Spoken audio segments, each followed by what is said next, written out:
Hello my friends, welcome to now prime. ये है revenge secret series का एक और एपिसोड। Now let's begin.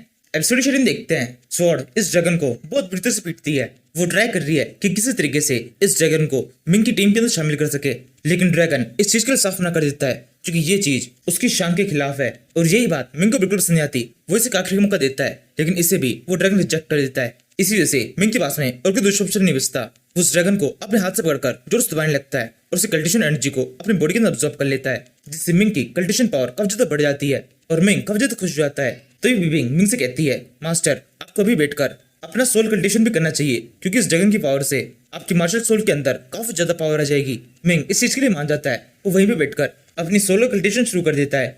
इस पूरी प्रोसेस के दौरान मिंग सोचने लगता है, मार्शल सोल 4 प्रकार की होती है, युआन, सुपर नेचुरल, मैनिफेस्टिंग और फावहून। इनमें से मेरे पास में युआन मार्शल सोल है जो कि इन चारों के अंदर से सबसे ज्यादा कमजोर होती है। युआन मार्शल सोल मतलब वो सोल जो कि अभी भी बोर्न हुई है।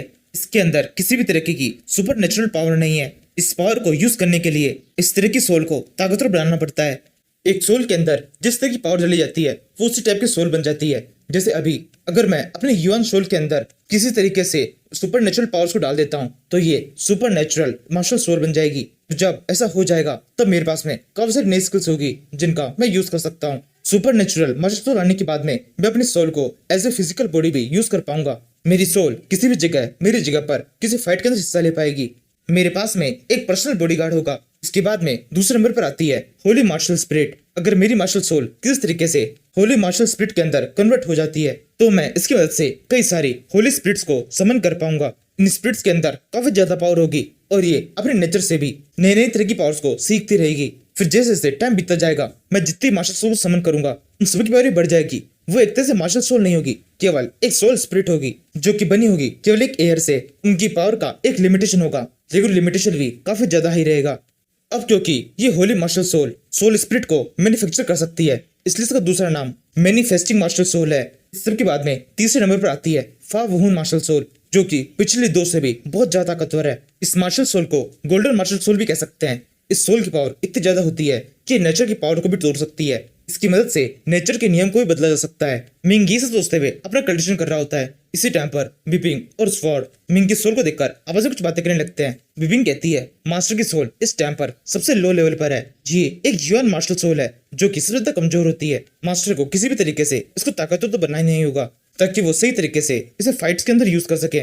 न केवल फाइट्स के अंदर मार्शल सोल का और भी कई जगहों पर यूज किया जा सकता है। स्वॉर्ड कहती है, हाँ तुम ठीक कह रही हो, अगर सोल ताकतवर बनती है तो काम तो आएगी, लेकिन जहाँ तुमने कहा कि मास्टर की मार्शल सोल बहुत ज्यादा कमजोर है, मुझे ये सही नहीं लगता है। मास्टर की मार्शल सोल को देखो, उसको देखने से साफ पता पड़ रहा है वो एक युआन मार्शल सोल तो है लेकिन कमजोर नहीं है।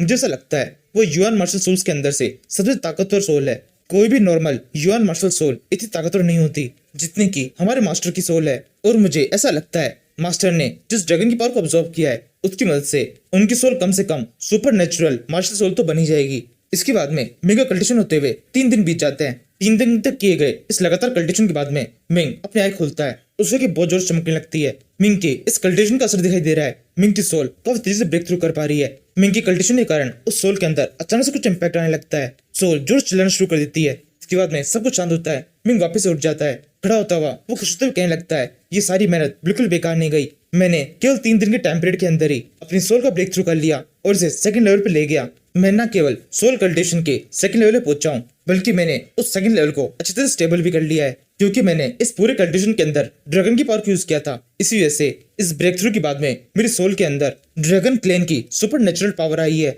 ड्रैगन्स अक्सर इस तरह की स्किल्स यूज करते हैं। उनकी बॉडी के अंदर से काफी ज्यादा फॉग बाहर निकलता है जिससे उनके अपोनेंट को कुछ भी दिखाई नहीं देता। इस फॉग पावर को 2 तरीके से यूज किया जा सकता है, या तो फॉग इनेबल करके वहां से भाग सकते हैं या फिर उस अपोनेंट के ऊपर अटैक कर सकते हैं। मेरे लिए इसका मेनली यूज तब होगा जब मेरे साथ में काफी सारे और लोग होंगे और मुझे उन सभी को छुपाने की जरूरत पड़ेगी। वैसे मेरे साथ में एक और बहुत अच्छी चीज हुई है। मेरे पास में 10,000 12th लेवल के ताकतवर तिलिस्मन है। मुझे लगता है इन सभी को सेल करके मेरे ऊपर जितना भी कर्जा है वो सारा तो ऊपर उतर ही जाएगा। इस सब को सेल करके मोन्यूमेंट ऑफ मेरिट के ऊपर मैंने जितना भी कर्जा ले रखा है वो आज मैं पूरी तरह से खत्म कर दूंगा। इस सब के बाद में मिंग वापस से अपने मेन वर्ल्ड के अंदर पहुंच जाता है। वो इस टाइम पर उस टावर के अंदर है। वो अंगड़ाई लेटे उठता है और फिर कहने लगता है, जितना भी कर्जा मेरे ऊपर था वो सारे उतर चुका है। इसके अलावा उन सारे तिलिस्मन को सेल करने से मेरे पास में अभी बहुत सारे पैसे हैं। जिनको मैं आगे कई सारे फॉर्मेशन को बनाने में यूज कर सकता हूँ। इसी टाइम पर हम देखते हैं मिंग के लिए तो 3 दिन बीत चुके हैं, लेकिन यहाँ पर मैंग और स्यूफी के लिए कुछ खास टाइम नहीं बीता है। ये दोनों अभी भी मिंग को थैंक यू कह रहे हैं उस बुद्धा लाइट के लिए।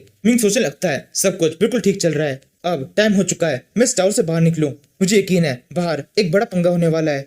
इसी के साथ मिंग, मैंग और स्यूफी उस टावर से बाहर निकलते हैं। बाहर निकलते ही बहुत सारे कल्टिवेटर्स होते हैं, वो जोर से चिल्लाना शुरू कर देते हैं। ये तीनों बाहर आ गए। दूसरा बंदा बोलता है अच्छे से देखो टियानलोंग फोडान इन्हीं के पास में होगा, हमें किसी भी तरीके से इनसे वो छीनना है।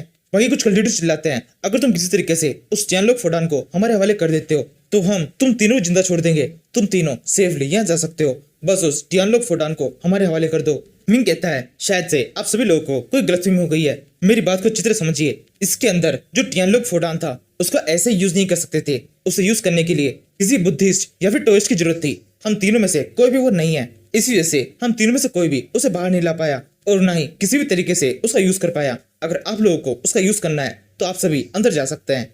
टियानलोंग फोडान अभी भी इस टावर के अंदर ही है।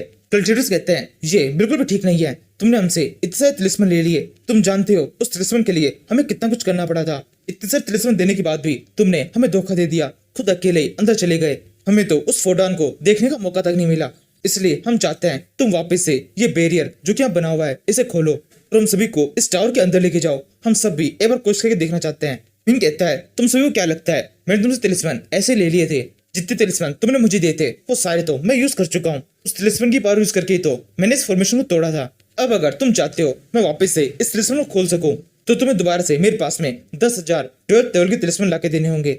ये सुनकर वो सारे के सारे कल्टिवेटर मुझे तो गुस्सा होने लगता है, उन सभी की बॉडी के अंदर से कल्टिवेशन लाइट निकलने लगती है। वो कहते हैं तुम खुद तो समझते क्या हो, यहाँ पर केवल तुम ही हो जो कि इस फॉर्मेशन को तोड़ सकते हो, इसी वजह से हम तुम्हारे सामने रिक्वेस्ट कर रहे हैं, लेकिन तुम हमारी मजबूरी का फायदा उठा रहे हो। तुम्हें क्या लगता है ये तिलिस्मन ऐसे पेट में मिलते हैं जिन्हें हम ऐसे तोड़ के लेके आ जाएंगे?